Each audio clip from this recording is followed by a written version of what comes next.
d'éducation numérique du Musée des Beaux-Arts est un nouveau projet. En fait, nous aussi, on fête notre première année cette semaine. Donc, on est nés en même temps avec Artemso.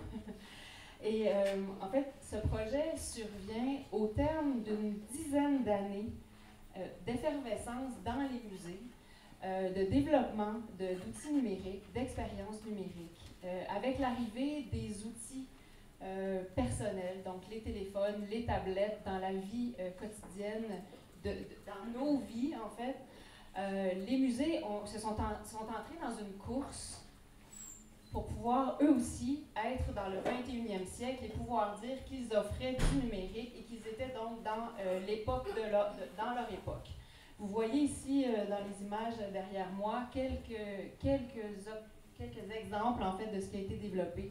Vous avez de la réalité augmentée, de la réalité virtuelle, des parcours interactifs, des tablettes interactives, des murs interactifs et également des environnements immersifs qui sont venus donc enrichir l'offre muséale. Et donc, on voit que ça a été une course frénétique au musée qui voulait avoir son outil. Mais que dans cette course, en fait, il y a eu on peut faire quelques pardon, je suis un peu déconcentrée, je vais prendre une petite gorgée d'eau. Ce que je veux vous dire, c'est que le laboratoire arrive au terme de ce 10 ans de frénésie et de course et qu'on a fait quelques constats par rapport à cette course au numérique dans les musées. Et donc, ce qu'on voit, c'est que l'argent qui a été donné pour pouvoir développer les nouveaux outils numériques nous venait de subventions. Et donc, il y a eu de la subvention qui a été donnée pour le développement de nouveaux outils numériques ou de nouvelles expériences numériques. Et ce qu'on a vu, c'est que dans les musées, dans les 10 dernières années ou dans les 20 dernières années, il y avait peu de compétences technologiques qui faisaient partie des équipes des musées. Et donc, les musées étaient donc contraints d'avoir recours à des sous-traitants. Et les sous-traitants étaient donc considérés un peu comme les gourous de la technologie, parce que comme nous, de notre côté, on avait peu de compétences technologiques, alors on écoutait les conseils qui nous étaient donnés par les spécialistes de ces technologies. Par contre, les spécialistes des technologies connaissaient peu le contexte muséal et donc étaient peu au fait de toutes les notions et de toutes les expertises que nous avions du côté de l'éducation muséale ou de la médiation muséale envers nos publics. Et donc, ce qui fait que dans l'offre qui a été développée, souvent, ça a été perçu par les visiteurs comme étant un peu des bébelles qu'on ajoutait. On avait des outils qui étaient ajoutés à une offre, mais qui ne venaient pas nécessairement bonifier la visite ou l'expérience humaine d'une visite de musée et d'une rencontre d'objets muséals. Deuxième problème, dans ces subventions qu'on obtenait pour développer des outils numériques, il n'y avait pas de budget qui était prévu donc pour la maintenance. Une fois que cet outil était offert aux visiteurs, alors pas de budget pour pouvoir faire la maintenance. Et pourtant, il y a des mises à jour, il y a des réparations à faire sur ces objets. Donc, vous avez tous vécu cette expérience. On entre dans une exposition, il y a une tablette tactile, la tablette tactile ne fonctionne pas. On offre une app mobile, il y a une mise à jour à faire, personne n'a fait de la mise à jour parce que, encore une fois, c'est des enjeux de budget et de ressources à l'intérieur des musées. Troisième problème, qu'on peut constater, c'est que durant ces 10 années où le numérique a fait son entrée dans les musées, il n'y a pas eu de financement qui a été donné pour l'évaluation. Donc, on a créé des nouvelles expériences qu'on offre aux visiteurs, mais on ne connaît pas, donc on ne sait pas ce que... En fait, c'est ça. Il n'y a pas eu de recherche qui a été faite et donc on a une méconnaissance des publics dans leurs interactions avec la technologie. On ne connaît pas leurs besoins, leurs attentes et les pratiques spontanées. Donc, le lab survient à ce moment-là et tente de renverser cette dynamique. On donne pour mandat, en fait, de réaliser des recherches. C'est un lab de recherche et un lab d'innovation. Donc, c'est réaliser des recherches sur les publics pour pouvoir les comprendre, les connaître, en les observant, en les questionnant, dans leurs interactions avec le numérique dans le contexte particulier du musée. Et dans nos démarches d'innovation, comme vous pouvez le voir sur l'image ici, on place le visiteur au centre de nos démarches d'innovation. C'est-à-dire qu'au lieu de réfléchir à la potentialité d'une technologie en disant une technologie existe, je veux absolument l'amener dans mon musée, je vais l'offrir à mon visiteur, On veut inverser la dynamique en disant, bien, assoyons-nous avec des visiteurs et voyons qu'est-ce qui pourrait vraiment bonifier leur expérience d'une visite de musée. Quelles sont leurs attentes, leurs besoins et quelles sont leurs pratiques actuelles du numérique qui pourraient ensuite être relayées dans le contexte du musée. Et donc, chacune de nos démarches d'innovation sont portées par ce qu'on appelle une cellule d'innovation qui comporte des représentants des 4 secteurs que vous voyez là. Donc, il y a les visiteurs qui sont au centre, on a des gens de musée, on a des chercheurs universitaires et on a des créateurs d'expériences numériques qui se regroupent, qui travaillent autour d'une table. Les cellules d'innovation sont composées de 10 à 16 personnes environ. Et donc, qui s'engagent dans des démarches de co-création pour en arriver à développer des nouvelles expériences numériques ou à régler des problèmes avec des expériences numériques existantes. Ça, c'est important aussi dans notre démarche. Avant d'aller plus loin dans la présentation du laboratoire, en fait, je veux prendre le temps de positionner donc les choix méthodologiques qui ont été faits dans le laboratoire dans le paradigme participatif. Donc, mon objectif ici, ce n'est pas non plus d'aller trop loin dans la théorie sur les méthodologies et les paradigmes de recherche, mais quand même, je pense que c'est important de prendre un recul et d'aller revoir pour se positionner, pour se questionner et pouvoir argumenter les choix que nous faisons dans nos laboratoires. Donc, vous voyez ici, j'ai choisi de vous présenter en fait un tableau qui a été publié en 1997, donc il y a une vingtaine d'années, par Aaron et Reason, qui étaient 2 chercheurs qui travaillaient avec des méthodologies de recherche-action collaborative, recherche-action participative, et donc qui ont théorisé sur leur champ méthodologique. Et cet article-là survenait 3 années après la publication par Guba et Lincoln de leur article qui a fait école en 1994, donc, et qui présentait les 4 grands paradigmes de la recherche sociale. Peut-être que c'est difficile pour vous de les voir ici, mais je vous les nomme. Les 4 grands paradigmes de la recherche sociale étaient le positivisme, le post-positivisme, la théorie critique et le constructivisme. Aaron et Reason ont répondu à ces auteurs en publiant un article qui ajoutait une colonne, c'est-à-dire qu'ils ne se reconnaissaient pas dans les 4 premiers paradigmes, dans leurs approches et dans leur façon de travailler, dans leur conception de la réalité. Et donc, ils ont proposé ce paradigme participatif qui correspond beaucoup en fait à ce qu'on fait et à notre manière de fonctionner au sein du lab.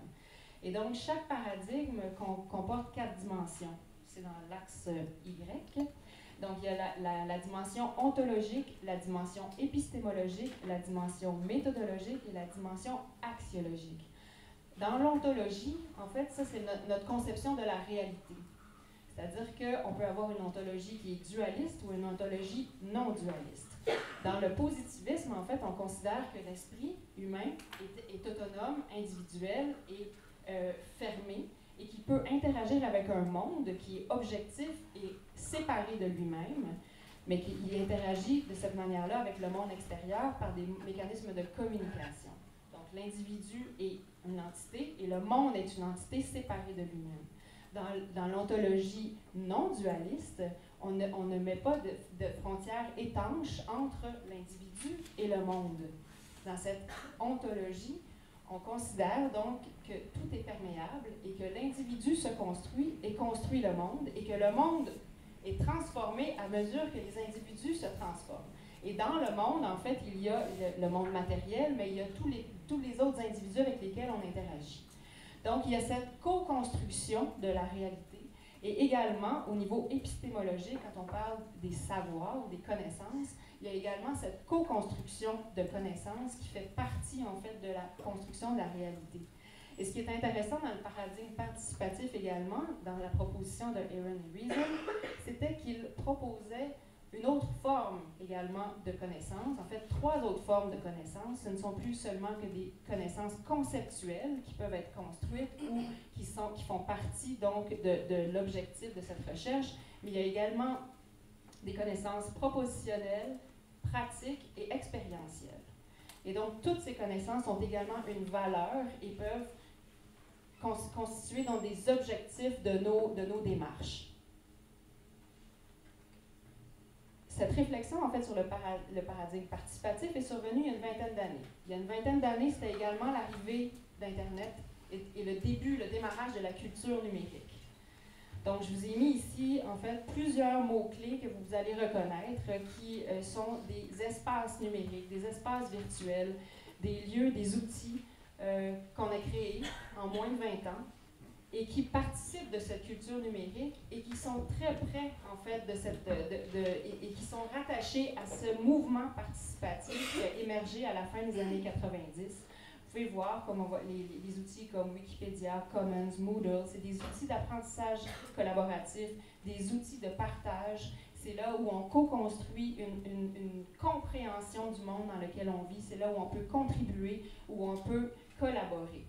Et donc, un élément très important dans ce mouvement participatif, c'est le partage d'autorité. C'est-à-dire que tout le monde a le droit de s'exprimer, de contribuer, et on reconnaît en fait que notre fonctionnement psychologique, nos compréhensions, notre processus cognitif est étroitement lié à celui des autres et au monde dans lequel on vit.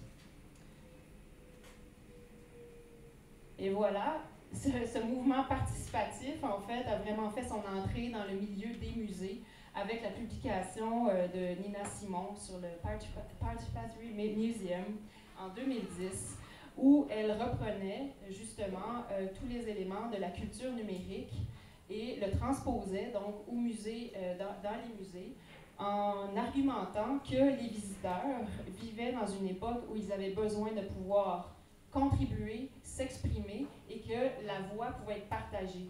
Les voix, même au sein d'un musée, peuvent être multiples. Et cette co-construction de sens est nécessaire à rendre les visites de musées plus significatives pour les visiteurs parce qu'ils peuvent contribuer, partager et co-construire cette visite ensemble au sein des musées. Et donc, vous voyez ici les niveaux de participation qu'elle avait identifiés dans son livre et qui viennent des théories de la culture numérique qui montrent de quelle manière est-ce qu'on peut participer, parce que c'est pas tout le monde qui participe de la même façon, et dans les différents contextes, on peut choisir un niveau de participation. Et de ça, nous en sommes très conscients au sein du laboratoire dans nos actions. Donc, je reviens au laboratoire de médiation numérique du Musée des Beaux-Arts et je voudrais vous donner l'exemple de deux projets et de vous les positionner donc dans les actions du lab. Vous voyez, au fil de la première année, à l'aide et en collaboration avec le comité numérique qui chapeaute le développement du lab au musée, on a défini en fait nos 4 champs d'action. Le premier champ d'action, c'est la recherche sur les publics, j'en ai parlé un petit peu tout à l'heure. Deuxième champ d'action, c'est l'innovation collaborative, et ça, je vais donner plus de détails là-dessus. Troisième champ d'action, c'est les explorations numériques. Ce troisième champ d'action, en fait, ça s'adresse vraiment aux visiteurs du musée parce que le laboratoire, c'est un espace physique au sein du musée. Donc, c'est un espace de recherche, de réflexion, de collaboration, mais c'est également un espace physique. Et donc, on peut inviter les visiteurs à venir dans l'espace pour vivre des nouvelles expériences numériques. Et ces expériences numériques, en fait, on les offre en permettant à nos partenaires technologiques de venir faire des résidences de mise à l'essai. Donc, on travaille avec des entreprises extérieures au musée qui viennent pour 1 journée, 2 journées, 3 journées, et ils offrent des nouvelles expériences. Souvent, ce sont des prototypes qui ne sont pas encore en marché, et ça leur donne la chance, en fait, de questionner les visiteurs, de les observer et de récolter des données pour améliorer leurs prototypes. Donc, encore une fois, on met le visiteur au centre. Et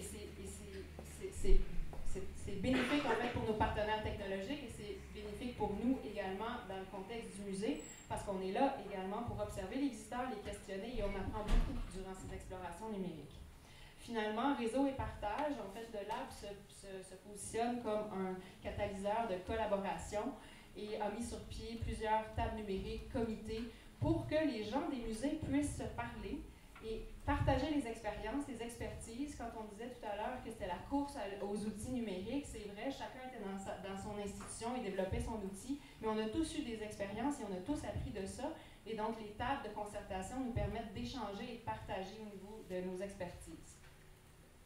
La démarche, en fait, que nous utilisons pour accompagner les cellules d'innovation dans les projets d'innovation collaborative, c'est la démarche que vous voyez ici, en fait, qui est la démarche centrée sur l'humain, la démarche de design centrée sur l'humain, qui a été développée par la D-School de l'Université Stanford. Je n'irai pas dans le détail de cette démarche, mais vous voyez qu'elle comporte 5 étapes, et ces 5 étapes sont explicitées aux gens, aux membres des différentes cellules d'innovation. Et moi, en tant que facilitatrice, je me guide sur les 5 étapes pour nous donner des balises, pour prévoir comme l'avancement des projets et aider à donner des outils pour que la collaboration mène à du prototypage et à des tests dans l'espace avec des visiteurs. Oui, c'est ça. Un élément dont je n'ai pas parlé, en fait, c'est que avec le financement du lab, le lab est financé par le ministère de la Culture et des Communications à 100%. Et avec ce financement, on a eu le mandat non seulement de travailler pour le Musée des Beaux-Arts de Montréal, mais également de mener des projets de recherche et d'innovation, mais en soutien à d'autres musées. Donc, vous voyez ici notre première cohorte. On a lancé un appel à projet l'hiver dernier. Et donc, on a lancé des cellules d'innovation pour soutenir les 4 sites ou musées que vous voyez ici. Et donc, ma première tâche pendant l'été, ça a été de développer des cellules d'innovation. Et je vous montre un peu à quoi ça ressemble une composition d'une cellule d'innovation. Par exemple, celui-là, c'est pour le projet des Jardins de Métis. Les Jardins de Métis nous ont soumis un projet. Dans la fiche projet, leur souhait, en fait, était décrit leur souhait. Ils voulaient développer un outil numérique, surtout basé sur une expérience sonore qui pourrait accompagner les visiteurs durant la visite des jardins, mais qui permettrait de mettre en valeur leur fonds d'archives sur Elsie Raiford, parce que Elsie Raiford, c'est la fondatrice des jardins, et peu de visiteurs sont sensibles à la présence d'Elsie et ne se rendent pas nécessairement à l'exposition permanente dans la grande maison historique sur les sites, donc ne sont pas en contact avec la collection et avec les fonds d'archives. Donc, ils souhaitent un outil qui va accompagner les visiteurs et démocratiser plus le fonds d'archives d'Elsie. Et donc, autour de la table, nous avons des représentants de 4 musées. Bien sûr, l'équipe des Jardins de Métis, ils sont 3 personnes autour de la table. Un représentant du Centre des sciences, 2 personnes du Mémoire des Montréalais, qui est anciennement le Centre des sciences, quelqu'un du Musée des Beaux-Arts, le Centre d'histoire, Audiotopie. Du côté des producteurs technologiques, on a Audiotopie, Créo, Umamium et une spécialiste UX indépendante, donc spécialiste de l'expérience utilisateur, 2 visiteuses, un chercheur de l'Université Concordia, un chercheur de l'UQAM et également une ADN, donc une agence de développement numérique qui est là autour de la table. Donc, ça fait beaucoup de monde et surtout, ça fait beaucoup de perspectives différentes et c'est ça qu'on veut. C'est la stratégie qu'on met en place pour générer la créativité et générer des idées qui sont nouvelles et qui sont à la confluence, en fait, de différentes perspectives et de différentes expertises. Tu m'as dit qu'il me restait combien de temps? C'est fini? Bon. Alors, ça, c'est un autre exemple, mais c'est un peu la même chose. C'est une plus petite cellule d'innovation. Ce qui était intéressant, en fait, ici, c'est en soutien de la maison Rosalie Cadron, puis je pense que ça, c'est important aussi, c'est dans l'Anaudière. C'est une toute petite maison, musée d'histoire. Et ce qui est remarquable dans cette cellule, c'est qu'il y a eu la mobilisation, en fait, d'une autre maison historique dans la région. Donc, il y a un autre directeur de musée qui a décidé d'embarquer dans la cellule d'innovation. Il y a comme la concertation qui s'est faite dans la région avec les autres petites maisons historiques qui rencontrent les mêmes défis ou les mêmes challenges dans leur réalité. Et vous voyez aussi le DigiHub. Le DigiHub, c'est un incubateur d'entreprise qui est situé à Shawinigan. Donc, c'est des petites startups qui font du numérique et qui font partie donc de notre réflexion et qui veulent contribuer donc à amener le numérique dans les petites maisons dans leur région. Donc, il y a une mobilisation, une concertation régionale aussi qui se structure autour de ce projet. Je finis sur les défis. Je vais y aller doucement. Donc, j'ai identifié comme 2 grands défis auxquels on fait face actuellement, notamment au niveau de la facilitation. Là où il y a des défis, c'est de développer un langage commun, parce que comme on travaille avec des gens qui viennent d'horizons complètement différents, mais il y a un langage commun à développer et on le voit déjà. C'est-à-dire que les musées commencent à utiliser du langage technologique et les gens qui viennent du côté techno commencent à utiliser du langage d'éducation muséale. Donc, on voit qu'on est en train, ensemble, au fil du temps, de développer ce langage-là. La difficulté aussi, c'est au nombre de collaborateurs, au nombre de projets qu'il y a dans le lab, c'est de maintenir un contact étroit avec chacun des collaborateurs. Et l'autre grand défi auquel on se confronte, puis peut-être que ça va ressortir aujourd'hui, puis j'aimerais bien avoir des discussions avec vous si vous avez des pistes de réflexion à ce propos, c'est la gestion de la propriété intellectuelle. Comme on travaille avec des entreprises privées qui veulent contribuer et aider à la collaboration et au partage, on se bute quand même avec notre philosophie de partage et de collaboration à cet enjeu économique, parce que pour eux, c'est un enjeu de survie de pouvoir breveter ou de pouvoir protéger la propriété intellectuelle au sein de ces démarches-là. Et donc, on est dans un processus de négociation de ces espaces pour quand même permettre le partage des connaissances avec l'ensemble des musées du Québec, mais leur permettre de survivre du point de vue de leur entreprise en protégeant une partie du code ou des idées qui sont émises autour de la table. Alors, désolée d'avoir pris un petit peu trop de temps. Merci.